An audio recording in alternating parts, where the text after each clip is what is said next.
Halo, selamat datang di Alur Cerita Film Desinema. Jangan lupa like, subscribe, and comment. Thank you.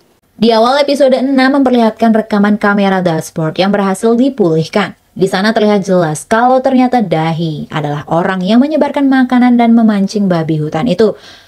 Sekarang sudah jelas kalau ternyata Bu Grace, Yeonsong, dan Dahi ini adalah satu komplotan. Mengetahui Hae-in dan Hyun-woo tak ada di rumah, mereka kini memiliki kesempatan untuk mencari kesalahan Hyun-woo agar ia diusir dari rumah.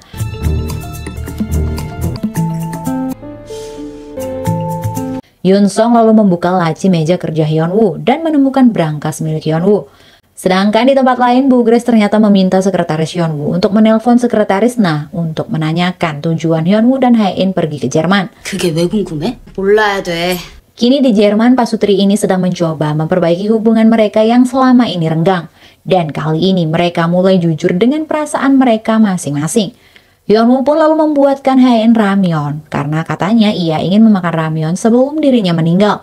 Terlihat jika Hae-in begitu putus asa karena pengobatannya yang tak bisa dilanjutkan. Ia pun lalu mengajukan permintaan kepada Hyun-woo jika saja dirinya meninggal nanti.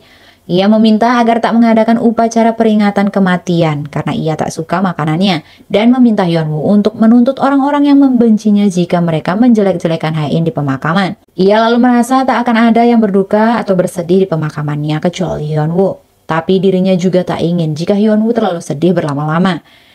날 영원히 기억해주는 건 약간 부담스러운데 또 금방 잊어버리는 건. Ia kemudian membahas kembali mengenai wasiat di mana Hyun-woo tak akan mewarisi apapun yang ditandatangani oleh Hae-in sebelum menikah. Karena ibu Hae-in tidak merestui hubungan mereka saat itu, jadi mau tidak mau Hae-in harus menandatanganinya secara terpaksa agar ia bisa menikahi Hyun-woo. Tapi di sana Hae-in mengatakan kalau ia akan merevisi surat wasiatnya secepat mungkin.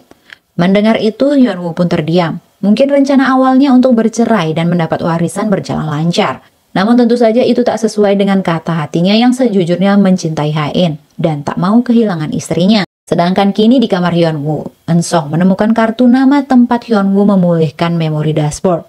Di sana Dahi juga menceritakan tentang pertemuannya dengan Soo-chol sebelum menikah, di mana Soo-chol mengatakan jika dia sangat tidak suka dengan wanita yang lebih tua darinya. Namun faktanya, Dahi memiliki usia 5 tahun lebih tua dari Soo-chol. Dan hal itu sama sekali tak diketahui oleh siapapun. Ya, ternyata mereka memang sudah merancang rencana yang matang untuk bisa masuk ke keluarga Hong. Kini di hotel lagi-lagi pasutri ini berada di situasi canggung. Karena tak tahu harus apa, Hae-in pun lalu memutuskan untuk masuk ke kamar. Dan mengatakan jika Hyun-woo bisa memilih ingin tidur di mana saja sesuai kata hatinya. Mendengar itu langsung gas tuh, minta izin sama istrinya. Boleh nggak tuh dia tidur bersama? Dan jawabannya, 불편하구나.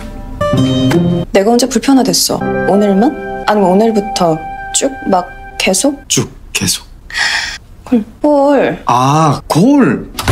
dan untuk memecah keheningan, Hae-in pun lalu membahas mengenai Yena, saingannya yaitu pemilik Mall Royal, yang baru-baru ini katanya mengalami kecelakaan dan suaminya datang ke rumah sakit membawa pengacara. Katanya suami Yena ini berjaga-jaga jika saja terjadi apa-apa pada istrinya, sang istri bisa merubah wasiatnya dengan memberikan hartanya pada si suami. Mendengar itu, Hyun-woo kembali terdiam. Tapi Hae-in sangat bersyukur karena dirinya memiliki suami yang berbeda. Ia pun kembali mengingat ketika Hyun-woo sangat khawatir padanya saat mengetahui Hae-in sakit. Sekarang Hyun-woo benar-benar menyadari jika dirinya masih sangat mencintai dan menyayangi Hae-in. Ia pun berdoa agar Hae-in diberikan kesembuhan. Sehingga saat ini Hae-in lalu menerima email dari dokter jika dirinya akan mendapat pengobatan secepatnya walaupun hasilnya tidak menjamin kesembuhannya. Tapi dokter akan mengupayakannya. Dan ternyata semua itu juga berkat Hyun-woo yang berhasil bernegosiasi dengan sang dokter agar dia bisa mengupayakan cara lain untuk kesembuhan istrinya. Alright. Scene singkat lalu memperlihatkan Yeonsong yang mendatangi tempat memperbaiki memori itu. Dan benar saja, rekaman itu diberikan padanya sehingga Bu Grace pun memperingati Dahi agar rencana mereka tak ketahuan oleh keluarga Hong.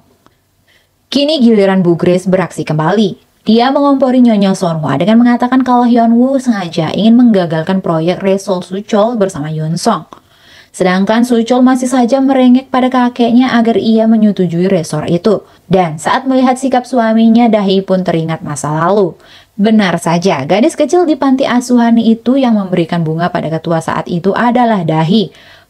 Melihat Suchol menangis diganggu oleh Hyun Song kecil, ia pun menghampiri Suchol dan menanyakan apakah dirinya adalah satu-satunya anak laki-laki dan mengajak Suchol menikah. 예. 네.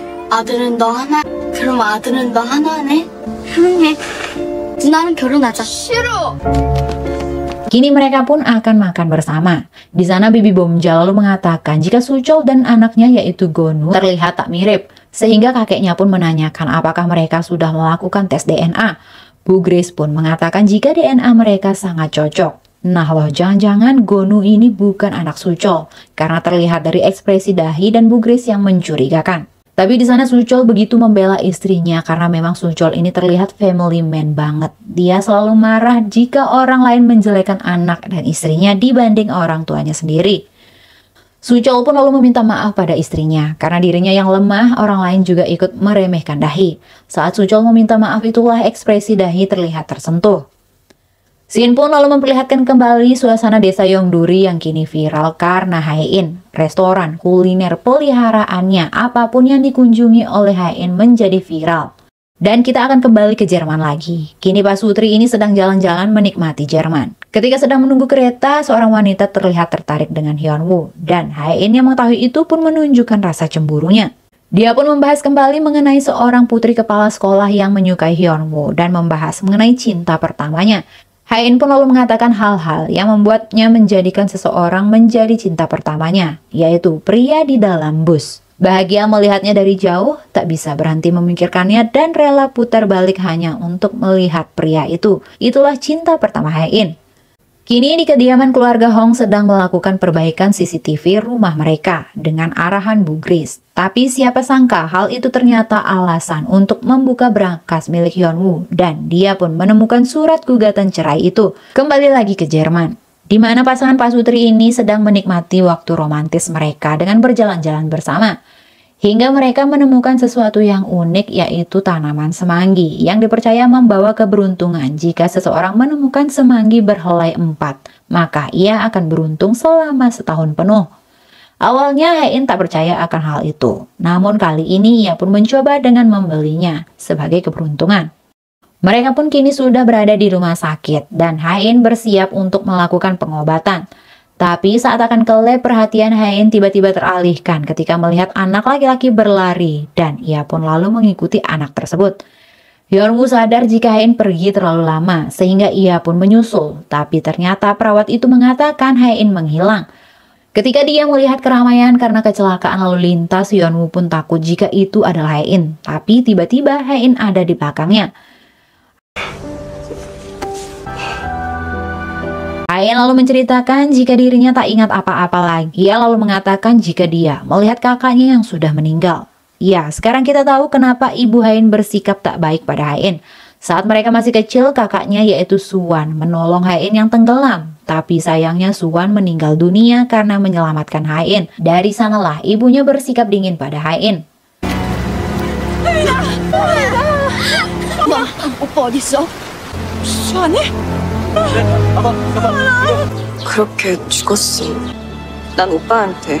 Ia masih merasa bersalah sampai saat ini karena kakaknya yang mengorbankan nyawanya untuknya.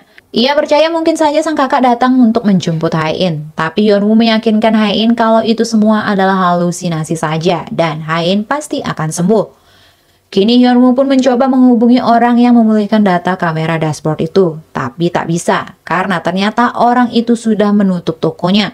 Sedangkan ketua Hong begitu senang dibelikan lukisan Napoleon oleh Hyun Song dan memajangnya di ruang pribadinya. Grace dan Hyun Song lalu mengompori ketua Hong mengenai bisnis resort yang akan dilakukan Suchol. Kemudian tak lama ketua Hong lalu mendapat kabar jika manajer keuangan Queen's Group melakukan penggelapan dana. Ya, tentu ini adalah salah satu rencana dari Hyun Song dan Bu Grace yang berhasil membuat ketua Hong akan berurusan dengan hukum. Saat menceritakan masalahnya pada Nyonya Sulhi, kini Nyonya Sulhi berakting seakan terkejut ada penyadap suara di sana. Memang di awal Nyonya Sulhi ini begitu mencurigakan. Apakah mereka semua bersekongkol? Tentu, kini semua rumah lalu diperiksa untuk mengetahui seberapa banyak ada alat penyadap di sana. Dan lebih parahnya lagi, ternyata alat penyadap itu terhubung ke ruang kerja Hyunwoo. Ya, kini mereka berhasil memfitnah Hyunwoo, dan bisa saja semua alat itu dipasang ketika Bu Grace beralasan memperbaiki CCTV di rumah itu. Dan lukisan itu ternyata juga memiliki kamera pengawas yang dipasang langsung oleh Yoon Song.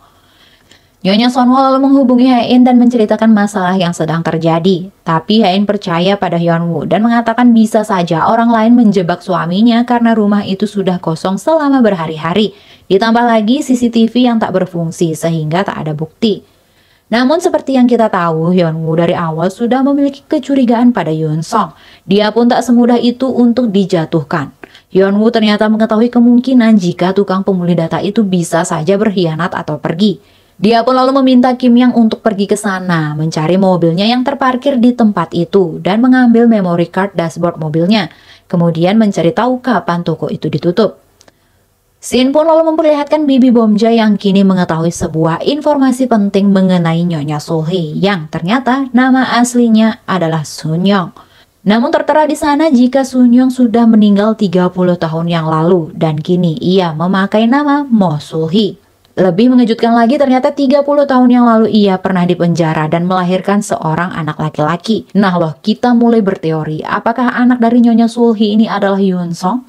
Apakah mereka satu komplotan? Dan pasti mereka memiliki dendam terhadap Ketua Hong. Kemudian di rumah Ketua Hong dan lainnya pun membongkar isi berangkas Hyunwoo dan menemukan surat perceraian itu. Sedangkan kini Hyunwoo pergi mencari semanggi berhelai 4 dan membeli semuanya untuk Hae-in agar ia selalu diberikan keberuntungan. Ia lalu pergi mencari gembok cinta yang dipasang saat mereka berbulan madu 3 tahun lalu dan dia pun menemukannya. Saat akan mencari Hae-in, tiba-tiba Hae-in pun menerima pesan dari ibunya dan itu adalah foto surat perceraian mereka. Melihat itu, dunia Hae-in seperti runtuh dan kini pertengkaran itu dimulai lagi. Saat Hae-in menanyakannya pada Hyunwoo, Hae-in masih berharap jika itu semua tidak benar. Tapi di sana Hyunwoo mengakui semua niatnya dari awal. 아니라고 말해. 모르는 거라고 해. 넌 모르는 거라고. 내가 쓴 거야.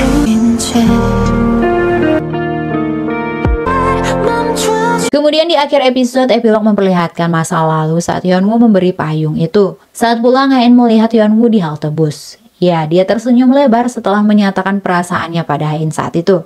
Begitu juga dengan Hae-in. Ia melihat dari kejauhan dan terus memikirkan Hyunwoo. Ia juga rela berputar arah hanya untuk mengikuti bis yang ditumpangi oleh Hyunwoo. Ya, dialah cinta pertama Hae-in. Pria di dalam bis itu adalah Hyunwoo. Di preview episode selanjutnya, sudah jelas jika hubungan mereka mulai renggang lagi. Ditambah semua keluarga mengetahui niat Hyunwoo yang ingin bercerai. Dan Yoon Song menggunakan kesempatan itu untuk mendekati Hae-in. Oke, terima kasih sudah menonton sampai selesai. Jangan lupa dukung channel ini dengan like, subscribe, dan komen. Thank you, bye!